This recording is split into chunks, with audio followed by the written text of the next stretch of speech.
Eu queria então ler com vocês um texto que está no Evangelho de Lucas, no capítulo de número 24. A gente vai ler do verso 13 até o versículo de número 27. Lucas, capítulo 24, do 13 até o 27, que diz assim: Naquele mesmo dia, 2 deles estavam indo para um povoado chamado Emaús, a 11 quilômetros de Jerusalém. No caminho, conversavam a respeito de tudo o que havia acontecido. Enquanto conversavam e discutiam, o próprio Jesus se aproximou e começou a caminhar com eles. Mas os olhos deles foram impedidos de reconhecê-lo. Ele lhes perguntou: sobre o que vocês estão discutindo enquanto caminham? Eles pararam com os rostos entristecidos.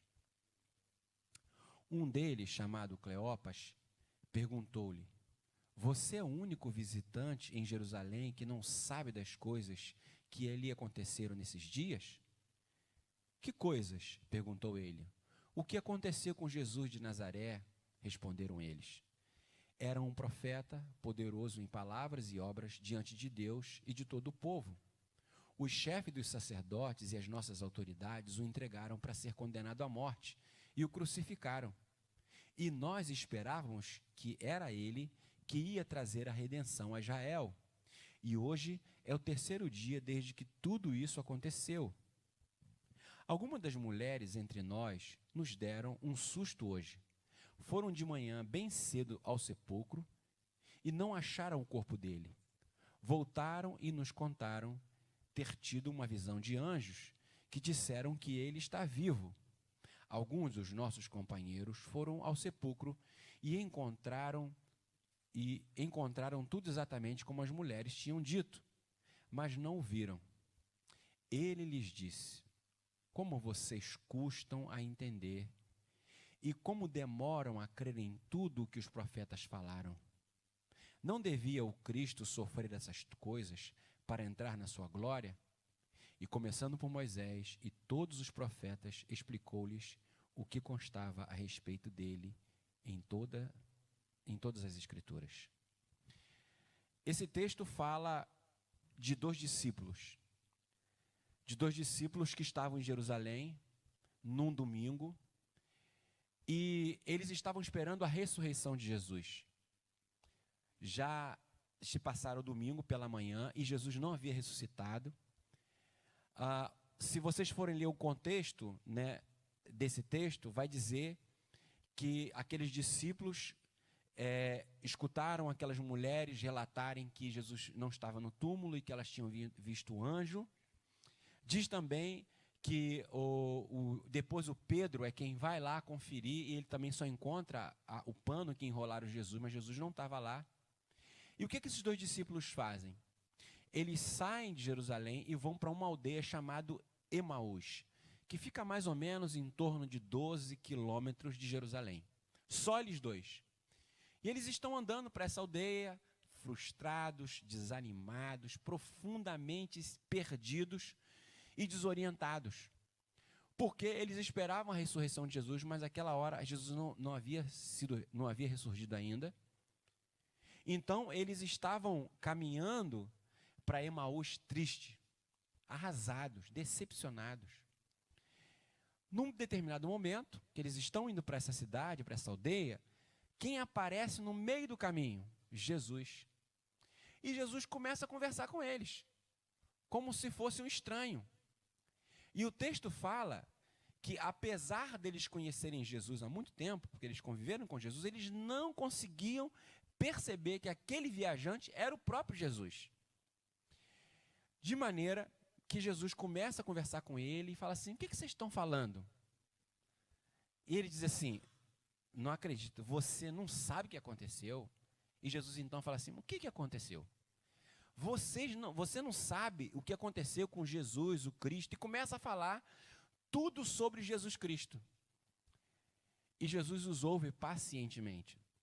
Esse diálogo, essa caminhada durou mais ou menos cerca de 3 horas. Jesus passou 3 horas com eles conversando. Ainda como vocês veem no versículo 27, diz que ele começa de Moisés e vai passando pelos profetas, mostrando nas Escrituras, ponto a ponto, cada um dos lugares da Escritura, que tudo aquilo que estava acontecendo já havia sido previsto, já era uma profecia de muito tempo, que eles já deveriam saber disso como judeus.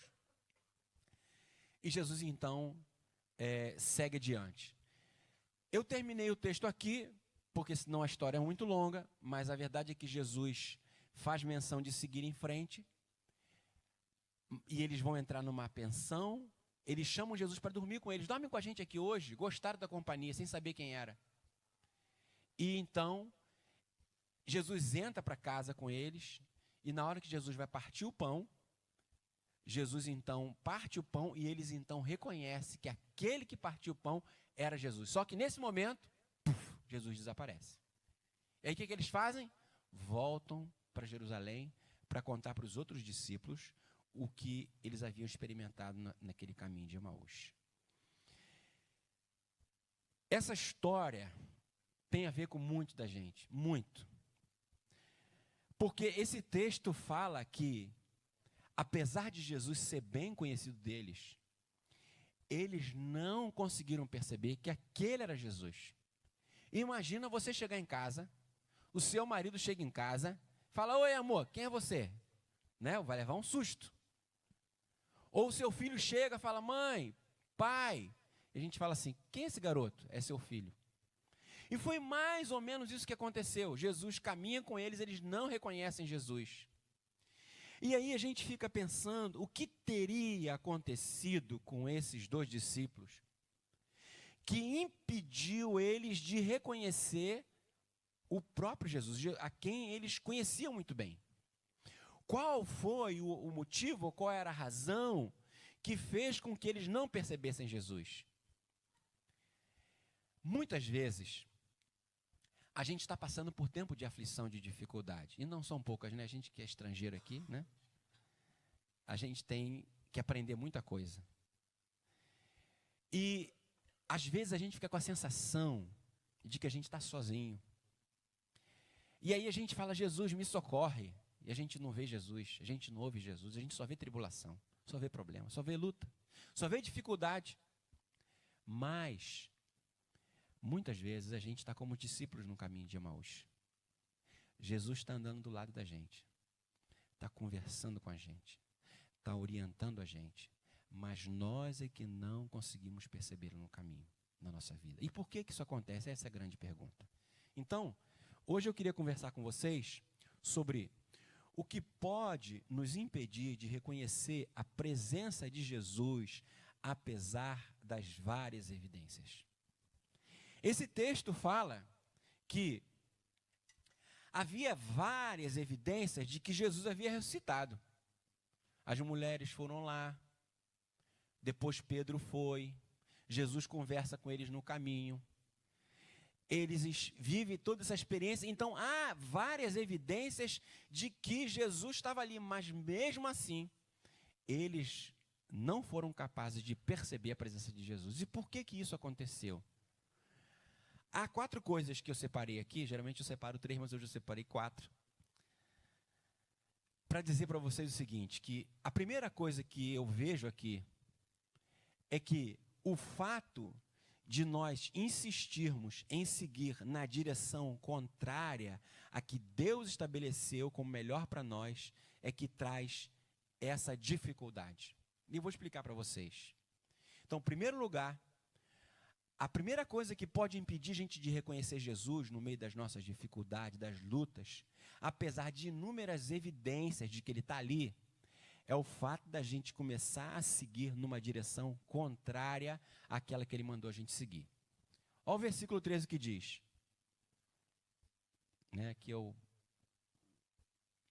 O verso 13 diz assim: naquele mesmo dia, 2 deles estavam indo para um povoado chamado Emaús, a 11 quilômetros de Jerusalém. Veja que coisa interessante. Essa expressão, naquele mesmo dia, significa o quê? Que naquele mesmo dia que eles tiveram a notícia de que Jesus havia ressuscitado, de que Pedro tinha ido no túmulo, de que as mulheres tinham visto um anjo dizendo que ele havia ressuscitado, naquele mesmo dia, Ao invés deles ficarem em Jerusalém como os outros discípulos ficaram, o que eles fizeram? Eles saíram de Jerusalém e foram para Emaús, uma cidade oposta, numa direção contrária a Jerusalém. Ou seja, eles estão tendo aquelas experiências, eles estão vendo várias evidências de que Jesus havia ressuscitado, mas o que eles fazem? Eles começam a caminhar numa direção contrária a que Deus havia dito para eles ficarem. Tanto é que os 11 discípulos estavam lá. Se vocês abrirem a Bíblia de vocês, no versículo 34, 35, vocês vão descobrir que quando eles têm a visão de que Jesus era aquele no caminho, sabe o que eles fazem? Eles voltam de um lugar de onde eles nunca deveriam ter saído. Jerusalém. E aqui a gente percebe que quando nós caminhamos por lugares em direção contrária àquela que Deus tem para nós, esse rumo que a gente toma vai afetar o nosso entendimento. Por quê? Porque esse caminho que a gente faz vai influenciar a nossa vida de uma maneira tal que a gente vai ter dificuldade de perceber a ação de Deus na nossa vida. E isso é muito interessante, vocês veem que eles estão indo para Emaús transtornados. Eles estavam mal, eles estavam falando sobre aqueles acontecimentos, e aquilo havia tomado tanto a mente deles, que Jesus se aproxima e eles não conseguem ver Jesus. Por quê? Porque a cabeça deles já haviam saído de Jerusalém. Eles já estavam indo para Emaús como se tudo tivesse acabado, como se não tivesse mais nenhuma perspectiva para a vida deles. Como se não adiantava mais fazer absolutamente nada, porque o que estava acontecendo era em Jerusalém, onde eles deveriam ter ficado.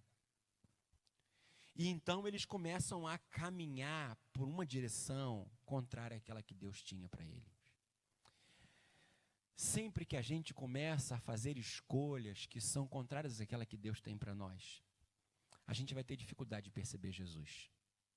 Sempre que a gente se deixa influenciar por pensamentos que é contrários àqueles que a gente sabe que Jesus tem para nós, vai de alguma forma dificultar a nossa percepção de Deus na nossa vida. E é isso que começa a acontecer. Eles no mesmo dia vão para Emaús, apesar de saberem que tinham que ficar em Jerusalém. Eles vão andar por um caminho, e esse caminho influencia a mente deles, esse caminho influencia o entendimento deles. E eles ficam como que impedidos de perceber Jesus Cristo. Quais têm sido os caminhos que a gente tem andado? Quais têm sido as direções que a gente tem tomado na nossa vida? Será que o caminho que a gente tem seguido tem trazido mais lucidez de Deus na nossa vida ou tem gerado um distanciamento de Deus na nossa vida? O caminho de Emaús aqui simboliza não apenas o distanciamento de Jerusalém, mas também da onde Deus queria que eles estivessem. Percebam vocês que o esfriamento espiritual é um processo gradativo. Ele não acontece da noite para o dia. O esfriamento espiritual acontece quando nós vamos tomando algumas decisões pequenas na nossa vida que vai tomando conta do coração da gente. São pequenas decisões que a gente vai tomando na nossa vida que de alguma forma vai fazendo com que a gente vá desanimando. E pode parecer estranho o que eu vou dizer para vocês. Mas estar na igreja significa reacender a chama do nosso coração. Eu não acredito que nenhum de vocês que estão aqui hoje, ao final de tudo isso aqui, vão voltar para casa da mesma maneira que vocês chegaram aqui. Porque o Espírito Santo de Deus está aqui. E quando a gente está em comunhão com esse Espírito, alguma coisa precisa acontecer na nossa vida. Não é como você vai para o trabalho, exausto, cansado, e tendo que ganhar seu dinheiro. Não. Quando você caminha na direção que Deus quer, as suas energias são renovadas. as suas forças são restauradas. Mas à medida que a gente vai tomando decisões em direção contrária àquilo que Deus tem para a nossa vida, a gente tende a não perceber as coisas que estão acontecendo. E isso muitas vezes acontece com a gente. A gente começa a seguir por caminhos contrários àqueles que Deus tem para nós. A gente começa a buscar coisas para a nossa vida que de alguma forma vai afetar o nosso coração. E vai de alguma forma dificultar essa percepção de Jesus do nosso lado. Eu não sei se você tem conseguido perceber o agir de Deus na sua vida. Eu não sei se nos momentos de aflição você às vezes olha para você e fala assim, poxa, eu estou sozinho. Mas o que eu queria dizer para você é que Jesus nunca deixou de andar do teu lado. Naqueles momentos que você acha que você está desorientado, pode ter certeza de uma coisa, Ele está do teu lado. E mais, às vezes, quando você não consegue perceber mesmo nada, é porque Ele está carregando você. É como uma criança que é embalada pelos braços dos pais, né? E ela adormece ali. Mas a gente precisa reorientar a nossa caminhada, a gente precisa reorientar o caminho que a gente tem feito, que caminho a gente tem escolhido, que direção a gente tem andado, quais as influências a gente tem recebido, porque isso vai de alguma forma afetar a nossa percepção de Deus na nossa vida. E é isso que acontece com aqueles discípulos. Apesar das evidências, eles decidem sair e ir para uma outra direção. O que eu queria dizer para você hoje é o seguinte: refaça o curso da tua história. Refaça o caminho que você está seguindo. Bota a tua vida na direção de Deus, totalmente na direção de Deus. Não pegue atalhos, não pegue desvios, porque isso vai afetar a tua percepção de Deus. E é isso que a gente percebe que acontece com esses discípulos. Segundo lugar, o que pode impedir a gente de perceber a presença de Deus na nossa vida, apesar das evidências dessa presença, é o fato de projetarmos em Jesus aquilo que nós gostaríamos que Ele fosse, mas que Ele não é. Eu vou repetir isso. O que dificulta a gente muitas vezes perceber Jesus é o fato da gente projetar em Jesus aquilo que a gente gostaria que Ele fosse, mas que na verdade Ele não é. E eu vou explicar para vocês o que eu quero dizer. Observa o que diz aqui o texto. Verso 18 a 21. Um deles, chamado Cleopas, perguntou-lhe, falou para Jesus, você é o único visitante de Jerusalém que não sabe das coisas que ali aconteceram nesses dias? Que coisas? Perguntou ele, né? Jesus. O que aconteceu com Jesus de Nazaré? Responderam eles. Era um profeta poderoso em palavras e em obras diante de Deus e de todo o povo. Os chefes dos sacerdotes e as nossas autoridades o entregaram para ser condenado à morte e o crucificaram. E nós esperávamos que era ele que ia trazer a redenção a Israel. E hoje é o terceiro dia desde que tudo isso aconteceu. Tem uma frase aqui nesse texto que diz o seguinte: e nós esperávamos que era ele que iria trazer a redenção de Israel. Aqui, eles estão dizendo que a expectativa que eles tinham de Jesus não é que ele fosse um salvador espiritual, mas que Jesus fosse um salvador político. A fala desses discípulos é que eles olham para Jesus esperando que ele fosse um segundo Davi. Não que ele fosse um libertador espiritual, mas um libertador político. Porque vocês sabem, nesse tempo, todos os povos estavam sob o domínio do Império Romano. E havia uma profecia no Velho Testamento, ou várias profecias, melhor dizendo, de que Deus iria enviar o Messias para libertar o seu povo, mas não é do cativeiro político, é do cativeiro espiritual. Era do pecado, era da morte. É por isso que Jesus morre e ressuscita. E, nesse sentido, a morte de Jesus significa para o judeu uma derrota, um fracasso, uma perda absoluta de tudo aquilo que eles tinham como esperança de vida. Eles tinham em Jesus a esperança de ser ele um grande libertador. A gente pode dizer isso de Judas, né? Eu não sei quantos de vocês sabem, mas dentro de Israel, dentro do povo judeus, haviam vários partidos religiosos que tinham objetivos claros. E o partido que Judas pertencia era os Zelotes, era um grupo revolucionário dentro do judaísmo. E Judas se une a Jesus porque ele fala assim, esse cara tem projeção, esse cara consegue enfrentar o império, a gente vai usar ele para ele ser um instrumento para poder libertar o povo. E Judas tinha isso muito claro.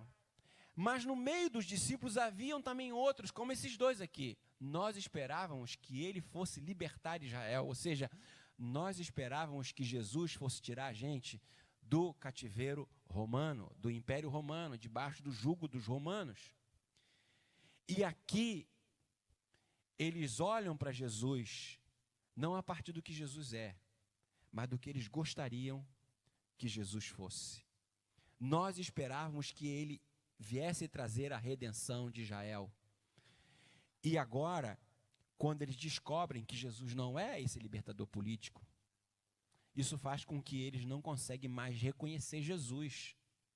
Porque o Jesus que está conversando com eles ali é um Jesus espiritual. É um líder espiritual, não é um líder político. Jesus não veio ser líder político nenhum. E muitas vezes, essa é uma das razões que faz com que muita gente chegue na igreja. Só que elas chegam na igreja, e como todo mundo que chega em qualquer lugar, a gente tem um pré-conceito, um conceito prévio de alguma coisa. Ou seja, a gente formula na nossa cabeça algumas coisas que a gente acha que é. E a gente começa a olhar para aquilo, e quando algumas pessoas descobrem que não é exatamente aquilo que ela achava, elas desistem. Elas preferem não seguir em frente. Elas começam a se sentirem decepcionadas, por assim dizer. Mas não porque a igreja decepcionou, mas porque a visão que ela tinha era errada.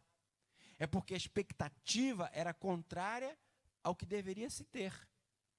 Por isso que a gente percebe que esses dois discípulos aqui estão profundamente tristes. Nós não podemos projetar na igreja, em Jesus, em ninguém, aquilo que a gente gostaria. Porque Jesus não veio fazer a minha vontade ou a sua vontade, ele veio fazer a vontade do Pai. Então a gente tem que saber que Jesus é um sujeito extremamente amoroso, mas ele também sabe ser duro. Ele sabe beijar e abraçar, mas ele também tem um chicotinho dele. E se a gente ler as Escrituras, a gente vai ver que alguma vez ele usou o chicote dele. Quando é necessário, ele usa, como todo bom pai.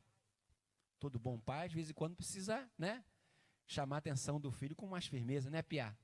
É assim que eu aprendi com a Fabrícia, que quando ela fala piá, é que o negócio vai piar mesmo, né? Então, de vez em quando, ela fala para Deus, o piá. Opa, ele já sabe que o negócio tem que ficar piano, né? Quietinho, senão ele fica prejudicado. E, às vezes, a gente tem uma relação com Jesus meio que fantasiosa, por assim dizer, né? A gente, às vezes, vai criando na pessoa de Jesus uma espécie de fantasia espiritual, né? Então, o sujeito, né, a gente vive num tempo globalizado e há uma mistura de pensamento de religioso tremendo, há uma miscelânea. E aí a gente começa a colocar Jesus, fala assim, tu fica legal desse jeito, Jesus, só que ele não está aqui para ficar legal do nosso jeito. Ele é quem ele é. Ele não se adequa a mim nem a você. Ele se adequa à sua essência. A um Deus de amor que ama, mas que muitas vezes precisa puxar a nossa orelha, dizer, olha, acerta o teu caminho, melhora o teu passo. E isso é o que acontece. Esses discípulos começam a projetar em Jesus alguma coisa que eles gostariam que ele fosse, mas que na verdade ele não era. Será que a gente sabe quem é Jesus? Será que você sabe exatamente quem é Jesus, para que ele veio? O que ele espera de nós? Se você não sabe, eu vou te dar um conselho. Passa a ler a Bíblia. Porque lá está dizendo tudo de quem Jesus é, para que ele veio, para onde ele foi, para onde a gente vai. A Bíblia fala não só da história de Jesus, mas da nossa história também. Então, é importante que a gente leia a palavra de Deus e a gente tire as nossas conclusões, não a partir da nossa cabeça, mas do que a Bíblia fala, porque isso vai ser a melhor coisa para a gente. Porque pode ser que você vai descobrir que Jesus não é aquilo que você gostaria que ele fosse. Terceiro lugar. A terceira razão que faz com que a gente não perceba Jesus, apesar das inúmeras evidências, é porque nós não valorizamos as evidências deixadas por Deus ou por Jesus. Essa é a terceira coisa que a gente percebe que inviabiliza eles perceberem que aquele sujeito lá era o próprio Jesus. Olha o que diz lá, os versículos 22 a 24. Diz assim, eles contam para Jesus agora no caminho, algumas das mulheres entre nós nos deram um susto hoje. Eles estão contando o que eles viram de manhã cedo. Foram de manhã, bem cedo, no sepulcro e não acharam o corpo dele. Voltaram e nos contaram ter tido uma visão de anjos, que disseram que ele está vivo. Alguns dos nossos companheiros, se vocês forem lá, você vai ver que é Pedro, um dos nossos companheiros, foram ao sepulcro e encontraram tudo exatamente como as mulheres tinham dito, mas não viram. Vejam, há aqui 10.000 evidências da ressurreição. E o fato deles não virem faz com que tudo aquilo que eles tinham de evidência de que ele ressuscitou cai por terra. Por quê? Porque faltou a valorização daquilo que havia de evidência. Porque, na verdade, o que está sendo dito por eles aqui, vocês vão ver mais na frente, que Jesus fala assim, vocês já sabiam que é assim. Vocês já sabiam que isso deveria acontecer assim. Não tem nenhuma novidade. E o que a gente percebe aqui é que esses discípulos, ao invés de valorizar as evidências de que Jesus havia sido ressuscitado, eles não dão valor para isso. As mulheres contam, elas viram um anjo, depois o Pedro vai lá e diz que só encontra o pano. E eles sabiam que aquele era o dia da ressurreição. Tinha tempo, domingo não acabou. Acabou domingo? Não acabou. Só acaba domingo meia-noite, né? Assim que a gente fala. Quando acaba o domingo? Meia-noite, um pouco antes, né? 11h59, que acaba o domingo. E era de manhã. E eles já foram embora. De tardinha que Jesus apareceu. E às vezes, essa falta de cuidado, gente, procure pegar as pequenas coisas que Deus tem feito na tua vida e toma posse desse negócio. Na hora que você tiver com dificuldade, que você tiver com sofrimento, que você não tiver conseguindo perceber Deus na tua vida, pega as pequenas coisas que você já viu Deus agir e se firma nelas. Porque existem momentos na nossa vida que a gente tem que tomar posse desse negócio com unhas e dentes. Porque não pensem vocês que o diabo vai dizer, você está perdendo teu tempo. Que nada, isso não serve para nada. Isso é perda de tempo. Você vai lá para quê? Lá, tu vai ver que tua vida está a mesma coisa, o mesmo sofrimento. Esse é o papel do diabo. Mas quando a gente pega as coisas que a gente está vendo Deus fazendo na nossa vida, isso muda. E a gente sabe, por mais que a gente não admita plenamente, a gente sabe que não foi uma, nem duas, nem 3 vezes que Deus falou com a gente. Deus usou pessoas para trazer uma palavra para a gente. Deus usou situações para mostrar que Ele está cuidando da gente. Eu não tenho dúvidas disso. Quantas vezes a gente se sentiu doente ali, caído, e vimos Deus agir. Quantas vezes a gente se viu fraco e se viu cansado, e a gente viu a ação de Deus, mas a gente, esquece muito rápido. Então, valoriza as coisas que Deus tem feito na sua vida. As pequenas coisas, toma posse disso, segura isso, porque é isso que vai sustentar a tua fé. É igual aquela história da enchente. Não sei se vocês conhecem essa história. É uma história com E mesmo. De uma mulher ou de uma pessoa que estava no meio de uma enchente. Essa é a antiga beça. Enchente, tomando enchente, água subindo, é coisa mesmo para o Brasil, né? Água subindo, subindo, subindo. No Rio de Janeiro, não, agora está uma maravilha aquilo lá. Está um rio mesmo, né? E a água começou a subir, e aquela mulher ali falou, Deus, envia um socorro para mim. E aí passa um sujeito com um barquinho e fala, sobe, entra aí, vamos embora. Não, fica tranquilo, Deus vai mandar o socorro. Aí daqui a pouco vem um sujeito com uma lancha, passa perto daquela mulher, vamos embora. Não, pode ficar tranquilo, Deus vai mandar o socorro. Aí vem um helicóptero em cima, joga uma corda, fala, sobe aí, não, fica tranquilo, Deus vai mandar o socorro para mim. E a água enche, a mulher morre afogada. Aí chega no céu, ela fala assim, Deus, eu morri, Deus. Eu estava naquela enchente, te pedi o socorro, te pedi ajuda, você não mandou ajuda. Eu falei, minha filha, eu mandei um sujeito com um barco, você não quis entrar. Mandei outro com uma lancha, tu não quis entrar.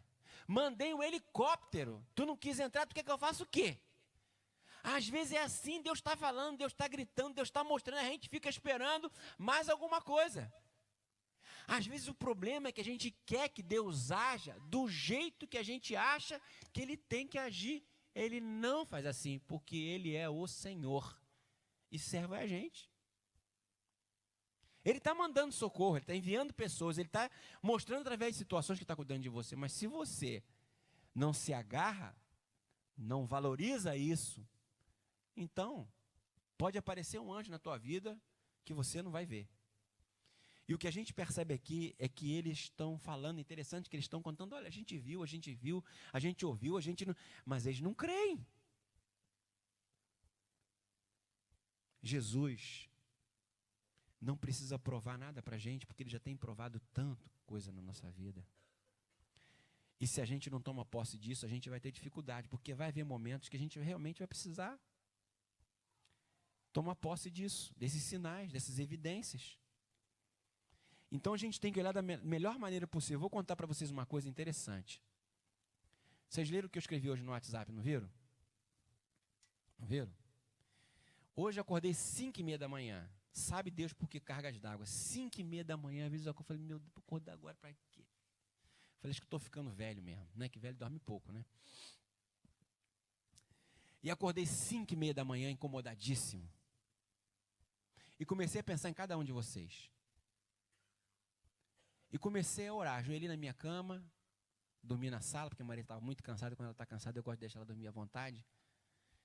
Eu fui deitar na sala para ficar sossegado, acordei de manhã e comecei a orar por cada um de vocês, textualmente, por cada um, orando por cada um de vocês. Me vi a lista de vocês no grupo e orei. E escrevi para vocês um texto de manhã, depois que eu acabei de orar. Como se Deus falando comigo. Até então não tinha mexido no meu celular, porque eu escrevi isso num outro lugar. Não sei se vocês viram que eu escrevia, apagava, depois escrevia de novo, apagava, e me fica errado do mesmo jeito. O WhatsApp é uma desgraça, só falando assim mesmo. Fico querendo mexer no Word, né? Enfim. De forma que depois eu fui abrir, tinha uma mensagem da minha irmã dizendo assim, olha, meia-noite, amanhã vai ser um dia muito abençoado. De manhã ela leu aquilo e falou assim, eu preciso te falar uma coisa. Na noite anterior eu tive um sonho. Eu até pedi para ela contar, mas ela está lá atrás e eu vou contar o sonho. Estou muito rápido, né? Desculpa. Na noite anterior, a minha irmã disse que teve um sonho. E ela falou assim, não, mas isso... estranho esse sonho. Não, era um sonho. Que sonho? Não, a gente estava no templo de cima dessa igreja, na parte maior da igreja, que tem uma igreja grande, né? Que é só um encontro da juventude, né? Lá em cima tem um templo grande para umas 300 pessoas, mais ou menos. Não é isso, Fabrício? Mais ou menos? 300, né? É 200 e pouco, enfim. De forma que ela falou que viu a gente lá e ela disse que Deus estava falando, olha, desperta o povo porque o povo precisa acordar. O povo está adormecido. O povo está se sentindo muito... O povo está sendo envolvido, as pessoas estão sendo envolvidas pelas coisas, afazeres do dia a dia, e isso está roubando a comunhão delas comigo. Mas eu não sabia disso não, essa conversa foi 10h30 da manhã. Mas eu quero dizer que foi apenas uma confirmação daquilo que Deus já havia falado comigo 5h30 da manhã. E eu queria aproveitar e dizer para vocês, a gente não pode continuar adormecido, porque senão a gente vai ficar sem fé. A gente não pode deixar se levar pelo cansaço, pelo desânimo. Porque esse é um sentimento natural que vai tentar roubar a nossa fé. E hoje pela manhã, quando ela me contou isso, eu fiquei muito feliz, porque eu vi que era Deus confirmando aquilo que Ele havia falado ao meu coração de manhã cedo. Em quarto e último lugar, por que a gente não consegue perceber muitas vezes a presença de Jesus na nossa vida, apesar das inúmeras evidências? Porque apesar de possuirmos algum conhecimento das Escrituras, nós ainda não acreditamos nela.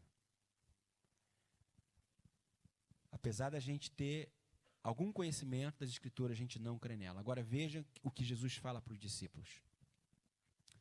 Jesus então diz, ele lhes disse: como vocês custam a entender e como demoram a crer em tudo que os profetas falaram.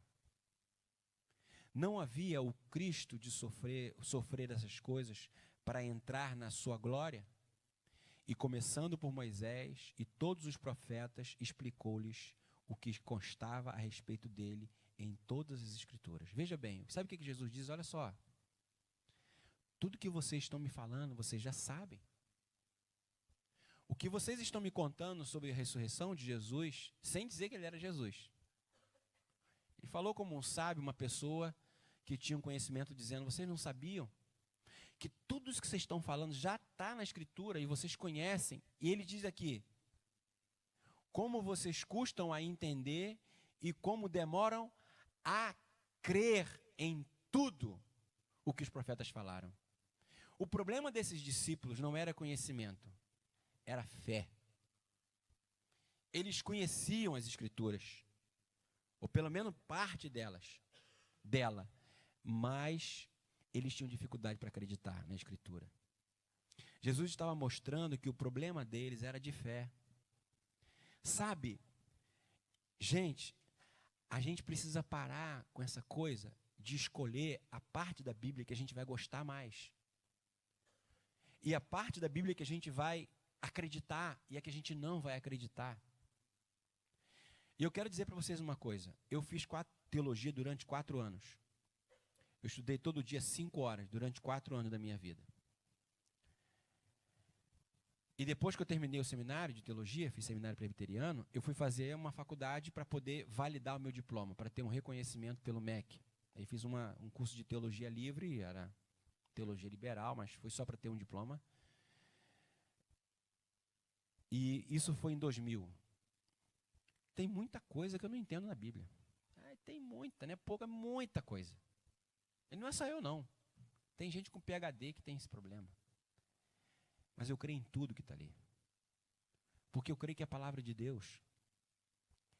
E é isso que faz com que a nossa fé cresça.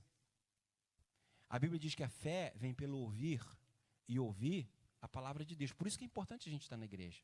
Porque aqui a gente ouve a pregação, aqui a gente ouve a palavra e a nossa fé fortalece. Esses discípulos estavam com dificuldades de crer naquilo que eles conheciam. E a gente precisa tomar posse disso, porque isso vai fazer a diferença na nossa vida. O conhecimento da Bíblia é importante, mas se esse conhecimento não vier junto com a fé, não serve de nada. Eu vou falar uma coisa que eu acho que, eu não sei se quem é dos mais antigos que vai saber. Eu era menino nessa época, tinha um programa de um sujeito chamado Flávio Cavalcante. Olha, agora eu fico velhinho aí, quem está com 50 vai saber. Ele tinha um programa chamado O Céu é o Limite. E nesse programa, tinha uma parte que ia aqueles caras que mais conheciam Bíblia na época. Mas conhecia Bíblia mesmo, né? Hoje em dia, igual aqueles ali, é difícil. Eu digo de conhecer detalhes. A espada que usou contra as pedras tinha na espada. Não é citar texto bíblico, não. É conhecer detalhes. Qual foi o tipo de armadura, quantas espadadas deu para poder matar, coisas detalhadas mesmo. E tinha um sujeito, morreu ele, chamado Neemias Mariem. Conhecia muito, mas morreu incrédulo. O cara morreu incrédulo. Conhecia, ele falou, não conheço a Bíblia, mas não creio. Conhecia mesmo, assim, eu falei, cara, ele perguntava as coisas, eu falei, agora ele não sabe. Quando Josué lutou, como que foi e tal, ele sabia todos os detalhes. Mas ele só conhecia, ele não acreditava naquilo. E está cheio de gente que conhece muito a Bíblia, mas não acredita. A Bíblia diz que sem fé é impossível agradar a Deus. Está lá em Hebreus capítulo 11, verso 6. Sem fé é impossível você agradar a Deus. Ou seja, a nossa fé é que cria essa conexão verdadeira entre nós e Deus. Por isso que às vezes Jesus sempre exalta gente simples que tem fé grande. Jesus sempre exalta gente que não pertencia ao povo judeu, mas que tinha mais fé do que o próprio judeu. Se você ler a Escritura, você vai perceber, Jesus fala, nunca vi fé como essa em todo Israel, várias. O centurião, por exemplo, romano, que diz para Jesus, olha, vai na minha casa curar meu empregado. Jesus fala assim, tá bom, vou lá. Ele diz, faz o seguinte, não vai lá não. Você é líder como eu, faz uma coisa, dá uma ordem daqui para os teus anjos ir lá na minha casa curar meu criado, que ele vai ser curado. Sabe que Jesus disse, cara, eu nunca vi uma fé desse tamanho. O cara nem judeu é, mas ele crê mais do que os judeus. Então, às vezes, a gente conhece a palavra, mas não crê na palavra, e aqui é um problema. Se eles crescem na palavra plenamente, eles não tinham dificuldade que Jesus ia ressuscitar. Tanto é que os 11 discípulos ficaram lá em Jerusalém, esperando. Eles não saíram de lá, até Jesus ressuscitar, porque eles sabiam que Jesus ia ressuscitar. Então, sem fé, não há como a gente crescer na nossa comunhão, na intimidade com Deus. Então, eu queria muito dizer para vocês o seguinte, toma posse de tudo que Jesus tem feito na vida de cada um de nós. Então, só para a gente finalizar, em primeiro lugar, reorienta a tua vida, a direção que você tem caminhado, reorienta os teus pensamentos, reorienta os teus valores, reveja o caminho que você tem escolhido na tua vida, porque isso vai fazer toda a diferença. Segundo lugar,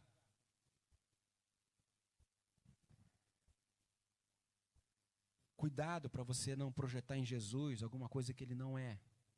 Cuidado para você não esperar de Jesus alguma coisa que ele não prometeu que vai dar para você. Cuidado para você não querer lançar sobre Jesus um peso, achando que por causa disso ele vai ficar constrangido e vai ter que fazer, porque ele não vai fazer isso. Olha para Jesus como ele é. Olha para Jesus como o Filho de Deus, como aquele que morreu na cruz por você e por mim, para nos dar a vida eterna. E que o que vier além disso é lucro. O mais importante ele já fez, foi morrer na cruz por nós. Terceiro lugar, procure valorizar os pequenos sinais que Deus tem dado a você na tua vida. As pequenas coisas que Deus tem feito, segura isso com força. Toma isso no teu coração e usa isso naqueles momentos que você estiver se sentindo enfraquecido, porque é isso que vai sustentar você. Em quarto e último lugar, procure não apenas conhecer a Bíblia, mas acreditar nela. Lê os textos e coloca ele no teu coração. Coloca isso em prática na tua vida. Começa a colocar o que você está lendo em prática para você conseguir seguir em frente. Que Deus nos abençoe e que a gente possa voltar para casa hoje pensando nisso que a gente ouviu. Jesus está presente, ainda que a gente não consiga muitas vezes perceber. Assim como ele estava com esses discípulos no caminho de Emaús, ele está com a gente, sempre esteve. Amém? Vamos orar? Fecha os teus olhos um pouquinho.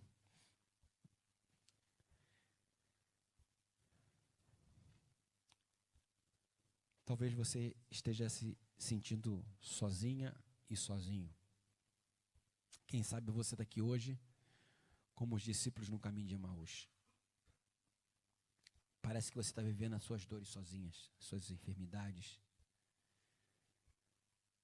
Talvez você esteja aqui hoje falando assim, Deus, eu estou aqui, eu nem sei como é que eu estou aqui, porque eu estou muito mal. Talvez você tenha muitas perguntas e pouquíssimas respostas de Deus. Talvez você conheça um pouco da Bíblia, mas o que você conhece não tem conseguido transformar isso em fé. Quem sabe você não está esquecendo de valorizar aquilo que Deus tem feito na tua vida. O que eu sei é que a razão de você estar aqui hoje, ainda que você ache que seja que você venha para a tua vontade, mas eu creio que você está aqui porque Jesus trouxe você aqui para dizer para você: eu estou contigo, eu nunca deixei de estar com você, eu vou sempre estar com você, mesmo quando você não me reconhecer, mesmo quando você não me perceber, eu vou continuar do teu lado, eu vou caminhar com você, nos momentos bons e nos momentos ruins, porque foi para isso que eu vim, para morrer por você, porque eu amo você.